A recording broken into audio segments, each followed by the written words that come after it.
নমস্কার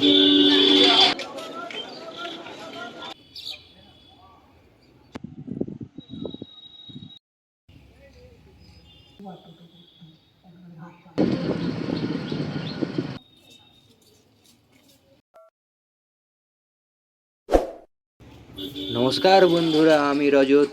আপনারা দেখছেন আমার চ্যানেল ট্রিপ টু ট্যুর। আমি এখন রয়েছি হাওড়া স্টেশনের সামনে। আজকে বেরিয়ে পড়েছি পোড়ামাটির শহর অম্বিকা কালনার উদ্দেশ্যে। স্টেশনে আসছে আমাদের সফর সঙ্গী 37913 হাওড়া কাটোয়া লোকাল। এই ট্রেনে করেই আমরা যাব অম্বিকা কালনা স্টেশনে। ঘড়িতে বাজে 8টা 3। নির্ধারিত সময়ের 3 মিনিট দেরিতে ট্রেনটি ছাড়লো হাওড়া স্টেশন থেকে। 26টি স্টেশন অতিক্রম করে আমরা পৌঁছাবো কালনাতে। সময় লাগবে 1 ঘন্টা 45 মিনিটের মতো।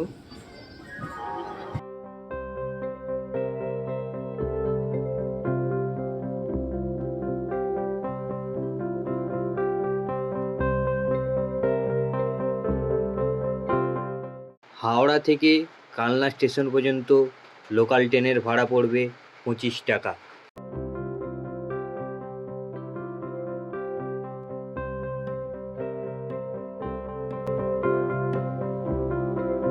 হাওড়া থেকে কালনা যাওয়ার ট্রেনের টাইম টেবল ডেসক্রিপশন বক্সে দেওয়া রইল, আপনারা দেখে নিতে পারেন।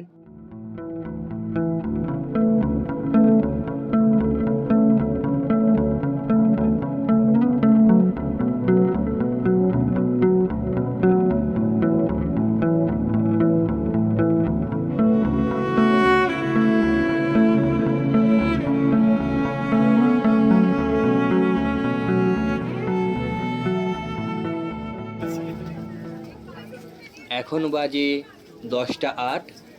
ট্রেনটি 24 মিনিট দেরিতে পৌঁছলো কালনা স্টেশনে।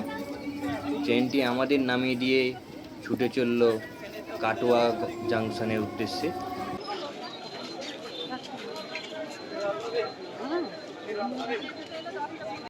স্টেশন থেকে বেরিয়ে একটি টোটোতে উঠে পড়লাম। টোটোতে ভাড়া নেয় মাথাপিছু 10 টাকা করে। মন্দিরে খুলে রাখবে, হাত পাতার সিস্টেম নেই। এই হাত পাতার জন্য সারাদিন খোলা থাকে। ওখানে কোনো ভোগ হয় না, ওখানে ঠাকুর দুপুরে শয়ন হয় না।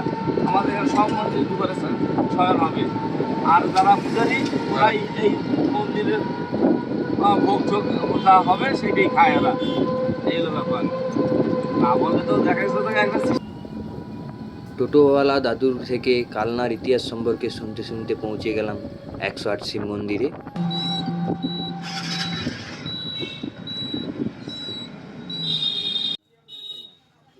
পৌঁছে গেছি কালনা 108 শিব মন্দিরে। 1809 খ্রিস্টাব্দে মহারাজ ত্রিচন্দ্র বাহাদুর এই মন্দিরটি নির্মাণ করেন। মন্দিরের বাইরের বেষ্টনীতে রয়েছে 74টি শিবলিঙ্গ এবং ভেতরের বেষ্টনীতে রয়েছে 34টি শিবলিঙ্গ। দুটি বেষ্টনী মিলিয়ে মোট 108টি শিবলিঙ্গ রয়েছে এখানে।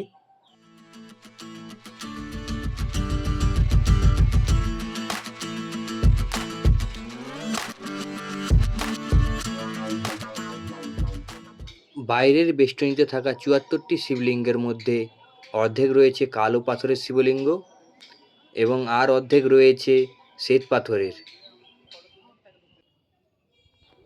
ভেতরের বেষ্টনীতে থাকা 34টি শিবলিঙ্গই রয়েছে শ্বেত পাথরের।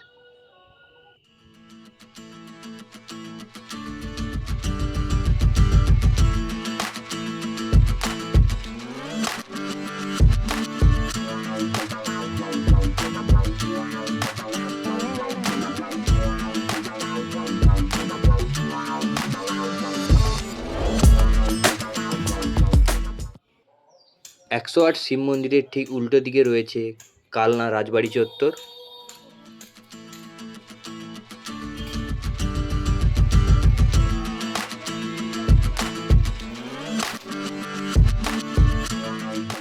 মন্দির থেকে বেরিয়ে রাজবাড়ি চত্বরে প্রবেশ করলাম।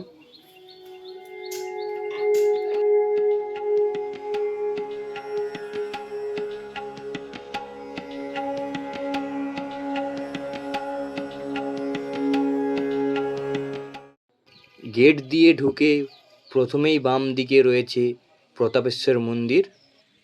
এখানে কালো পাথরের শিবলিঙ্গ প্রতিস্থাপিত রয়েছে।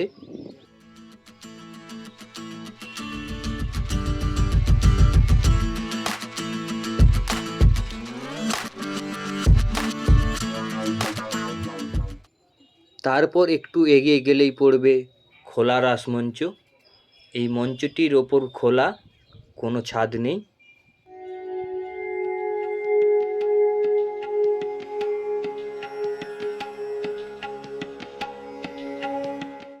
খোলা রাসমঞ্চের পেছনের দিকে রয়েছে লালজি মন্দির।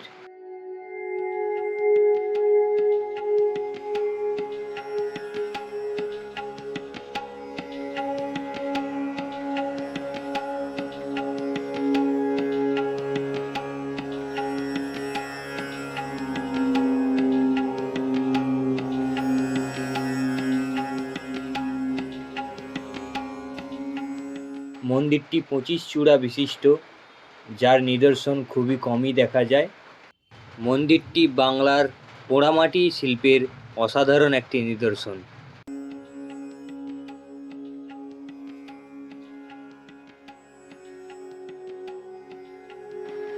এই মন্দিরে রাধা গোবিন্দ ঠাকুর প্রতিষ্ঠিত রয়েছে।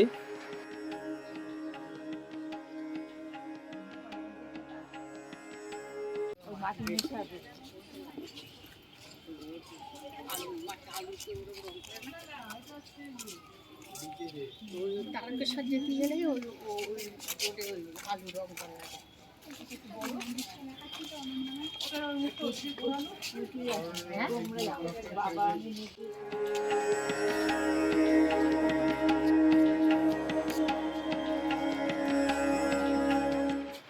লালজি মন্দির থেকে বেরিয়ে ডান দিকে রয়েছে পঞ্চরত্ন মন্দির।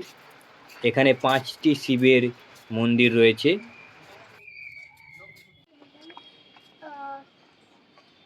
elongated veranda in front having 3 arcs, entrance and furnace with terracotta plaques. Was constructed in 1751 to 55 Pancharatna মন্দিরের পেছনে আছে কৃষ্ণচন্দ্রজি মন্দির। 1751 থেকে 55 খ্রিস্টাব্দে নির্মিত এই মন্দিরটি বাংলার পোড়ামাটি শিল্পের আরও একটি নিদর্শন।